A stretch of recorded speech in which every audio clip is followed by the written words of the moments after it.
Hello dear students, welcome back to organize knowledge channel. और आज की जो वीडियो है उसमें हम डिस्कस करेंगे worksheet number 54 for class 10th सामाजिक विज्ञान की बच्चों वर्कशीट है जो आपके लिए 29 दिसंबर 2021 के लिए शेड्यूल की गई है।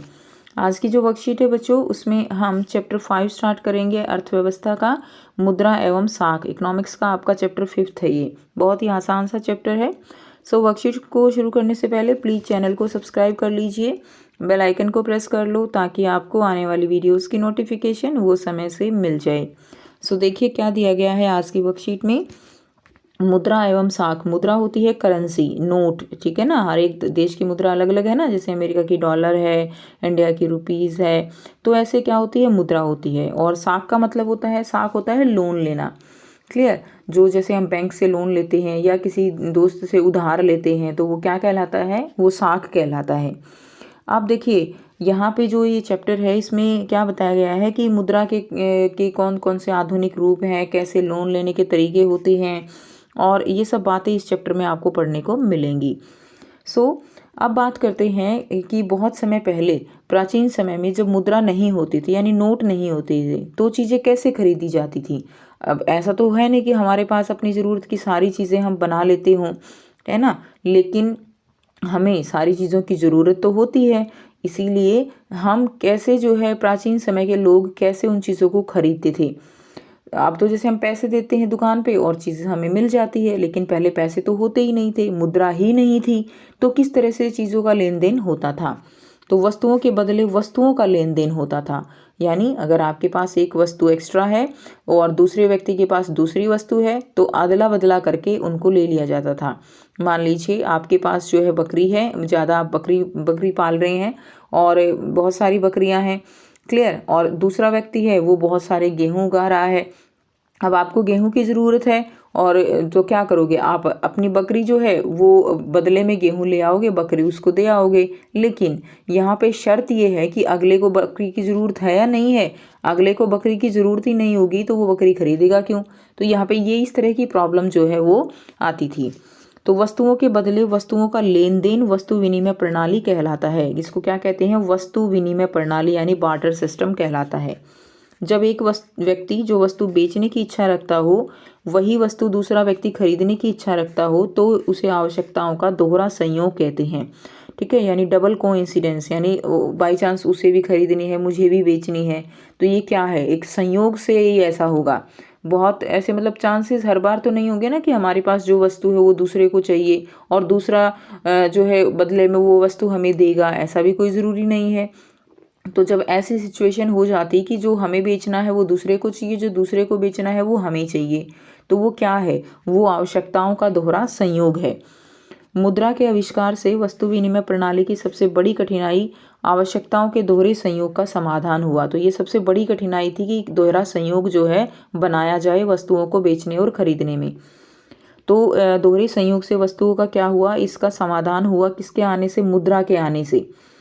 आरंभ में मुद्रा के रूप में सोने, चांदी एवं तांबे के सिक्कों का प्रयोग जो है वो किया जाता था। ये जो है प्रयोग में लाए गए थे, ठीक है। तो सबसे पहले पुराने समय में सोने चांदी के सिक्के होते थे, तांबे के सिक्के होते थे जिनका प्रयोग मुद्रा के रूप में किया जाता था। हम बात करें मुद्रा के आधुनिक रूप की तो देखिए मुद्रा के आधुनिक रूप कौन कौन से हैं जो हम आज यूज़ करते हैं। सिक्के, ठीक है, सिक्कों का प्रयोग करते हैं। उसके बाद चेक का प्रयोग करते हैं हम। डेबिट कार्ड होते हैं, क्रेडिट कार्ड होते हैं जिनको आप प्लास्टिक मनी भी कह सकते हो, ठीक है। उसके बाद यूपीआई जो हमारे फ़ोन में एक लिंक बनता है उसके थ्रू हम किसी के नंबर से, फ़ोन नंबर से पैसे भेज सकते हैं। मोबाइल एवं नेट बैंकिंग, ठीक है, मोबाइल से पैसे ट्रांसफ़र हो जाते हैं, नेट बैंकिंग से कर लेते हैं इंटरनेट के माध्यम से। और लास्ट में है कागज़ के नोट, ठीक है। तो ये सब क्या है बच्चों, ये सब मुद्रा के जो है आधुनिक रूप हैं, क्लियर है। उसके बाद देखिए यहाँ पे बहुत ही आसान से बच्चों 5 जो है प्रश्न दिए गए हैं जिनके आंसर हम 1 बाय 1 डिस्कस करेंगे। पहला प्रश्न दिया गया है, वस्तु विनिमय प्रणाली से आप क्या समझते हैं, ठीक है। तो वस्तुओं के बदले वस्तुओं के लेन देन को वस्तु विनिमय प्रणाली कहते हैं। कि वस्तुओं के बदले जब हम दूसरी वस्तुएं लेते हैं तो उस लेन देन को ही क्या कहते हैं, वस्तु विनिमय प्रणाली कहते हैं। दूसरा क्वेश्चन है, आवश्यकताओं के दोहरे संयोग से आप क्या समझते हैं। तो दोहरा संयोग से क्या समझते हैं, जब दोनों व्यक्ति एक दूसरे की वस्तुओं को खरीदने और बेचने के लिए तैयार हों तो उसे आवश्यकता का दोहरा संयोग कहते हैं। वस्तु विनिमय प्रणाली की यह एक क्या है, अनिवार्य शर्त है। तो ये शर्त पूरी होती है तभी वस्तु विनिमय हो पाएगा, अदरवाइज वस्तु विनिमय नहीं हो सकता था। तीसरा क्वेश्चन है, सोने के सिक्के मुद्रा के किस रूप का उदाहरण है? तो सोने के सिक्के मुद्रा के प्राचीन रूप का उदाहरण है।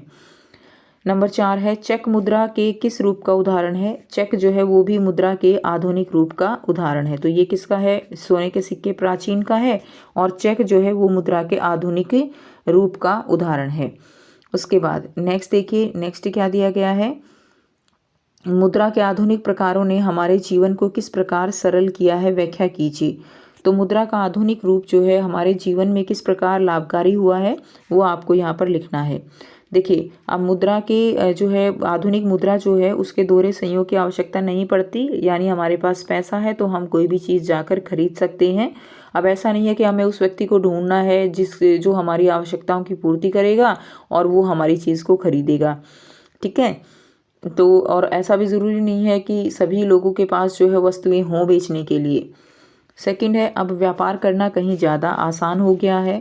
तीसरा है, आधुनिक मुद्रा का संग्रह करना आसान है, यानी जैसे पैसे हैं हम इंटरनेट बैंकिंग के थ्रू ही एक जगह से दूसरी जगह पर जो है ट्रांसफ़र करते रहते हैं और कोई डर भी नहीं है, बैंक में रख सकते हैं।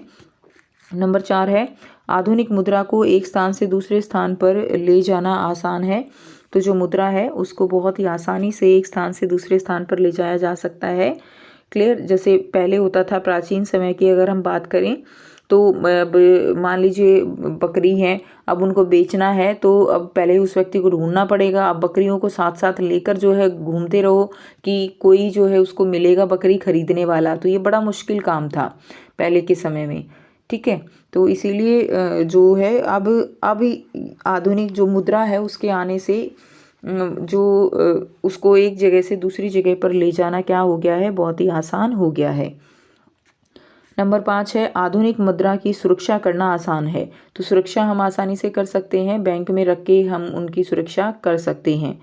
क्लियर? तो यहाँ से आप ये सारे पॉइंट्स जो है लिख लेंगे।